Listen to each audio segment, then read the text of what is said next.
these games are pretty fantastic, but what always amazes me, and I'll share this with you, is how they fit all the music, visuals, excitement, and all-round top-quality entertainment into one tiny cartridge.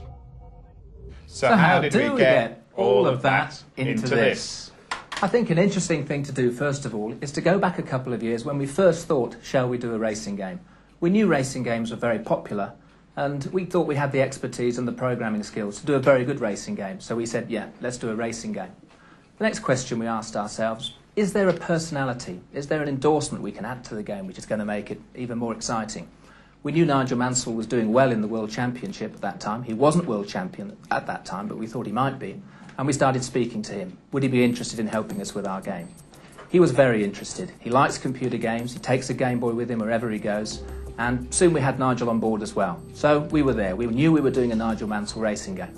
What we're going to do now is James is going to take us around the building and show us how from that point did we develop the game. Okay, now we've decided to go ahead and produce the Mansell game. We've actually done all the design work. The next stage is to start the programming. We have the computer on which the code's being written. The code that we write ends up in that box over there. That box is our version of the Super Nintendo. It's similar to the one you would have at home, except that what it allows us to do is continually change the program that's running. So this is what's in the cartridge. That code there on that screen translates into this on your Super Nintendo. This is actually the original road that's used in the Nigel Mansell game. The game is nowhere near complete, but we have the actual basic road. When we were developing the Nigel Mansell game, the road was the most important thing. You've got a smooth and fast road system, particularly with something like a Grand Prix game. To get this far took us, probably about 6 or 7 months of programming. The next stage was producing the car graphics, the roadside objects, backdrops, all the other support graphics for the game. And that's what we're going to show you next. Everything that you see in the game will at some point have to be drawn. We actually have to draw the car with every wheel position to add realism to the actual game itself.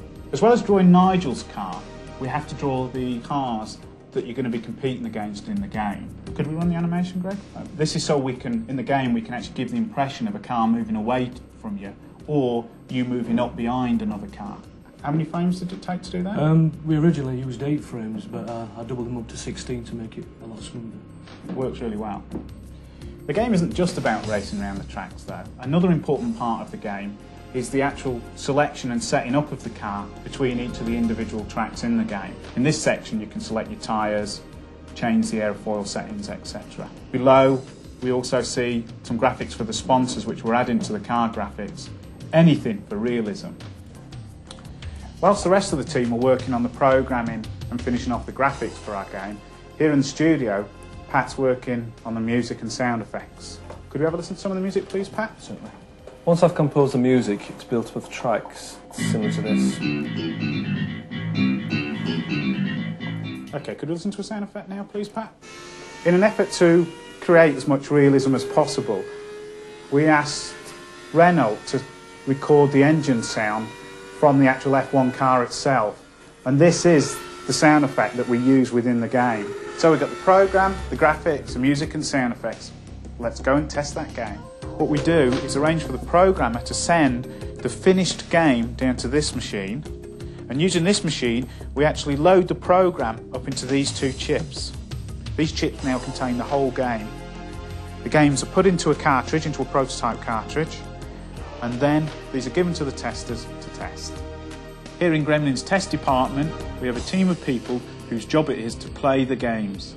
Our testers have to play the games for hours and hours, testing for bugs or for things that shouldn't even be there. When the game is as action-packed and as exciting as possible, only then is it ready to be put into a finished cartridge. And that's how we get all of that excitement into one tiny cartridge.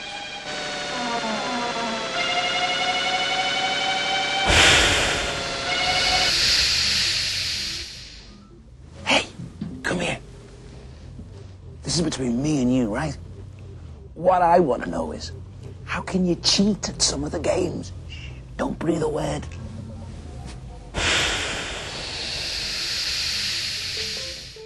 Super Mario All-Stars.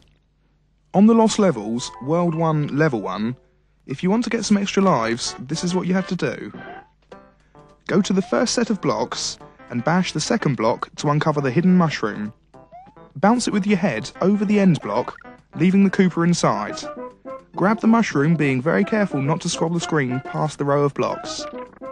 Now break the first block and the third block and leave the Koopa patrolling on the fourth. Jump through the gap you've made and remove the 3 blocks from above your head. Now carefully make a small jump onto the Koopa. Mario should bounce on and off, eventually clocking up 1-ups. Leave it to carry on until the time runs out and you'll have 128 lives. Also on the Lost Levels, World 3 Level 4, the way to get to the end is to stay along the bottom until you've heard a high-pitched beep. Then stay along the bottom again until you hear another beep.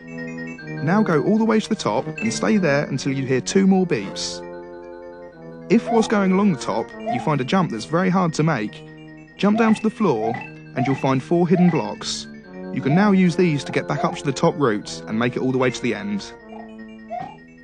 On Mario 2, World 1, Level 3, go to near the end of the level and get the last potion bottle before the door. Carry it past the door and throw it down near the pot. Then enter subspace and go down the pipe whilst you're in subspace, and this will now warp you to World 4.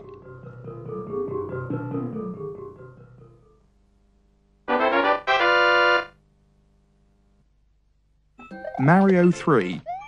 On Mario 3, World 1, Level 3, you'll find near the end of the level a white rectangular block in the air. Jump onto this and kick the turtle off. Now kneel down on the block until you fall through and land behind the scenery.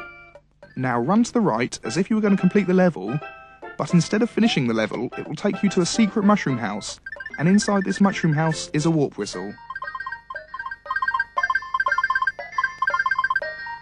Plok. When you get to level 3 of Plok, go to nearly the end of the level and look out for the arrow pointing downwards. Jump down and shoot the plum in the tree 3 times. This will take you to a bonus stage. You now have to beat the timer in this bonus stage to get warped to the end of the island. To get the best out of your games, you should try your hand with the ScoreMaster. Designed for use on the desktop, the arcade-style ScoreMaster has a responsive 8-way joystick with 6 buttons. These are oversized for ease of use and have an auto-fire switch for each button. The ScoreMaster also features a slow-motion operation with 2 speeds. So whether it's quick or slow, the ScoreMaster will put an extra kick into your game. There is also a great accessory known as the Nintendo Scope. This is an amazing piece of gear which is an infrared firing machine, laser accurate to 1 television pixel. There are some great games specially designed for this ballistic bazooka, like Battle Clash and Yoshi Safari. Why not get one for your shoulder and start blasting?